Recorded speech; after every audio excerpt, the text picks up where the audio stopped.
ਸਤਨਾਮ ਸ਼੍ਰੀ ਵਾਹਿਗੁਰੂ ਸਾਹਿਬ JIO.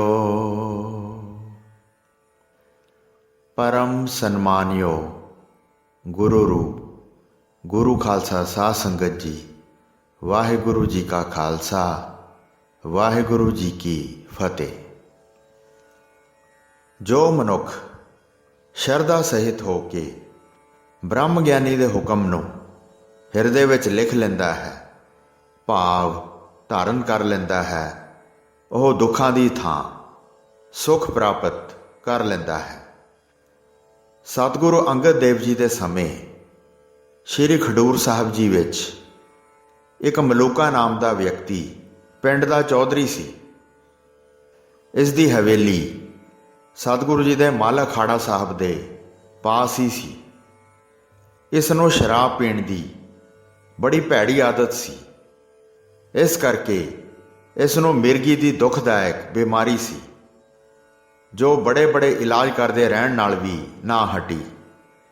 ਇਸ ਨੇ ਬਿਮਾਰੀ ਤੋਂ ਤੰਗ ਆ ਕੇ ਸੱਚੇ ਪਾਤਸ਼ਾਹ ਜੀ ਦੇ ਹਜ਼ੂਰ ਆ ਕੇ ਬੇਨਤੀ ਕੀਤੀ, ਆਪ ਤਪਾ ਜੀ ਪਰਮ ਕਿਰਪਾਲ, ਸਭ ਭਾਖੈ ਤੁਮ ਸੋਜਸ ਵਿਸਾਲ। ਦੋਵੇਂ ਹੱਥ ਜੋੜ ਕੇ ਬੇਨਤੀ ਕੀਤੀ, ਹੇ ਗਰੀਬ ਨਿਵਾਜ ਜੀ, ਮੇਰੀ ਮਿਰਗੀ ਦੀ ਬਿਮਾਰੀ ਹਟਾਓ। ਰੋਗ ਅਧਿਕ ਮੇਰੇ ਤਨ ਮਾਹੀ, ਕਰੋ ਕਿਰਪਾ ਜਿਮ ਇਹੋ ਮਿਟ ਜਾਹੀ।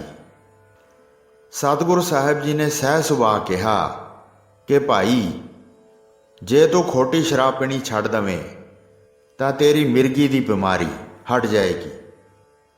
ਪਰ ਇਹ ਗੱਲ ਚੇਤੇ ਰੱਖੀ, ਜਿਸ ਦਿਨ ਸ਼ਰਾਬ ਪੀਵੇਂਗਾ ਐਸੀ ਮਿਰਗੀ ਆਵੇਗੀ ਕਿ ਉੱਠ ਨਹੀਂ ਸਕੇਗਾ, ਉੱਥੇ ਹੀ ਮਰ ਜਾਏਗਾ।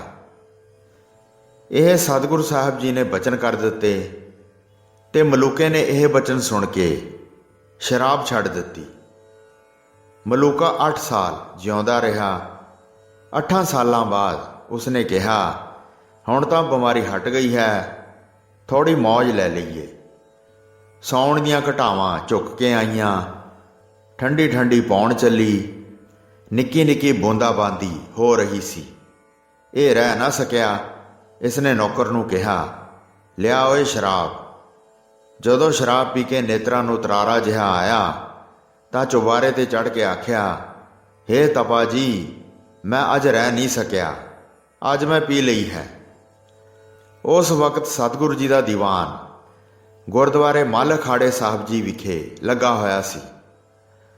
ਸਤਿਗੁਰੂ ਜੀ ਨੇ ਇਸ ਦੀ ਇਹ ਗੱਲ ਸੁਣ ਕੇ ਕਿਹਾ, ਚੰਗਾ, ਜੇ ਇਉਂ ਹੈ ਤਾਂ ਮਿਰਗੀ ਵੀ ਹੁਕਮ ਦੀ ਬੱਧੀ ਹੋਈ ਸੀ, ਲੈ ਹੁਣ ਤਕੜਾ ਹੋ ਜਾ, ਮਿਰਗੀ ਵੀ ਆਈ।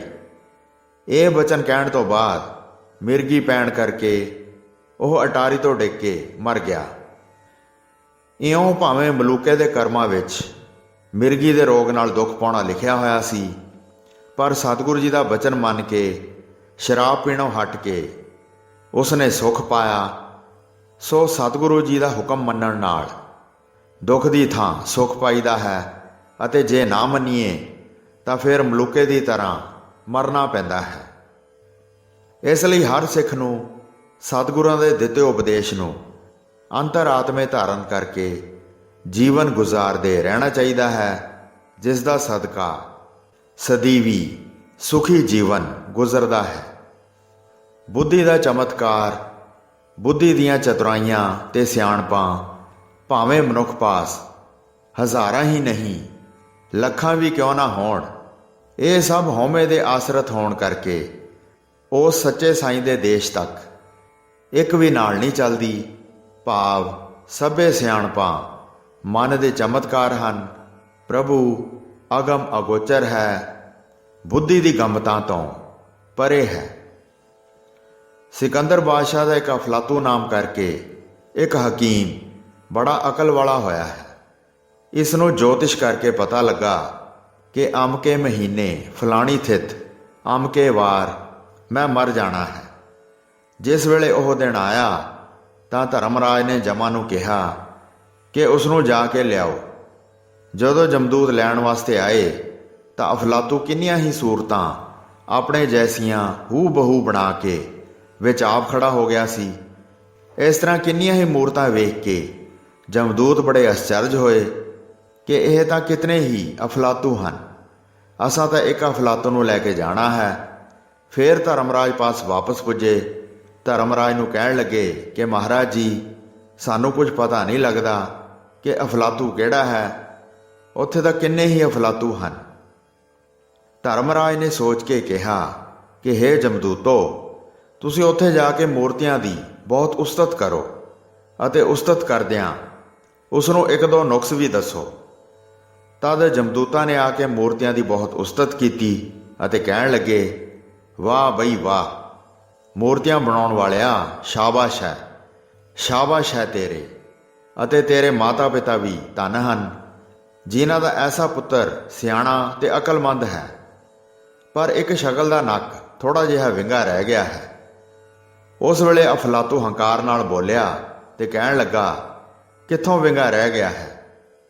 ਤਦ ਜਮਾ ਨੇ ਝੱਟ ਹੀ ਸਾਰੀਆਂ ਮੂਰਤੀਆਂ ਵਿੱਚੋਂ ਅਸਲੀ ਅਫਲਾਤੂ ਨੂੰ ਪਕੜ ਲਿਆ ਤੇ ਧਰਮਰਾਜ ਦੇ ਪਾਸ ਲੈ ਗਏ। ਸੋ ਸਾਧ ਸੰਗਤ ਜੀ, ਭਾਵ ਅਰਥ ਇਹ ਹੈ ਕਿ ਦੇਖੋ, ਉਸ ਅਫਲਾਤੂ ਨੇ ਕਿੰਨੀਆਂ ਸਿਆਣਪਾਂ ਵੀ ਕੀਤੀਆਂ ਕਿ ਆਪਣੇ ਜੈਸੀਆਂ ਕਿੰਨੀਆਂ ਹੀ ਮੂਰਤੀਆਂ ਬਣਾ ਲਈਆਂ, ਪਰ ਕਾਲ ਭਗਵਾਨ ਨਾਲ ਇੱਕ ਵੀ ਨਾ ਚੱਲ ਸਕੀ। ਸਹਿਜ ਸਿਆਣਪਾਂ ਲੱਖ ਹੋਏ ਤਾਂ ਇੱਕ ਨਾ ਚੱਲੈ ਨਾਲ। ਸਹਿਜ ਪਾਤ ਕਰੇ ਚਤੁਰਾਈ, ਸੰਗ ਤੁਹਾਰੈ ਏਕ ਨਾ ਜਾਈ। ਮਹਾਰਾਜਾ ਰਣਜੀਤ ਸਿੰਘ ਜੀ ਜਿਸ ਸਮੇਂ ਅਟਕੋਂ ਪਾਰ ਹੋਣ ਲੱਗੇ ਤਾਂ ਦਰਿਆ ਵੱਡੇ ਜ਼ੋਰ ਦੀਆਂ ਠਾਠਾਂ ਮਾਰ ਰਿਹਾ ਸੀ। ਕੋਈ ਉਸ ਪਾਰ ਨਹੀਂ ਸੀ ਜਾ ਸਕਦਾ। ਪਰ ਸਰਕਾਰ ਮਹਾਰਾਜ ਜੀ ਨੇ ਸ਼੍ਰੀ ਜਪਜੀ ਸਾਹਿਬ ਦਾ ਪਾਠ ਕਰਕੇ ਸ਼੍ਰੀ ਗੁਰੂ ਗ੍ਰੰਥ ਸਾਹਿਬ ਜੀ ਦੀ ਆਵਾਜ਼ ਲੈ ਕੇ ਆਪਣਾ ਘੋੜਾ ਦਰਿਆ ਵਿੱਚ ਠੇਲ ਦਿੱਤਾ। ਆਵਾਜ਼ ਦਿੱਤੀ ਕਿ ਮੇਰੇ ਮਗਰ ਮਗਰ ਚਲੇ ਆਓ। ਅੱਧ ਵਿੱਚ ਜਾ ਕੇ ਘੋੜਾ ਖੜਾ ਕਰ ਦਿੱਤਾ ਤੇ ਸਾਰੇ ਲਸ਼ਕਰ ਨੂੰ ਪਾਰ ਲੰਘਾ ਕੇ ਆਪ ਲੰਘੇ ਅਤੇ ਕਿਸੇ ਦਾ ਵੀ ਵਾਲ ਵਿੰਗਾ ਨਾ ਹੋਇਆ। ਜਿਸ ਵੇਲੇ ਭਾਈ ਬਿਧੀ ਚੰਦ ਜੀ ਨੇ ਘੋੜਾ ਲਾਹੌਰ ਦੇ ਕਿਲੇ ਤੋਂ ਰਾਵੀ ਦਰਿਆ ਵਿੱਚ ਸੁੱਟਿਆ ਤਾਂ ਗੋਤੇ ਖਾਣ ਲੱਗੇ।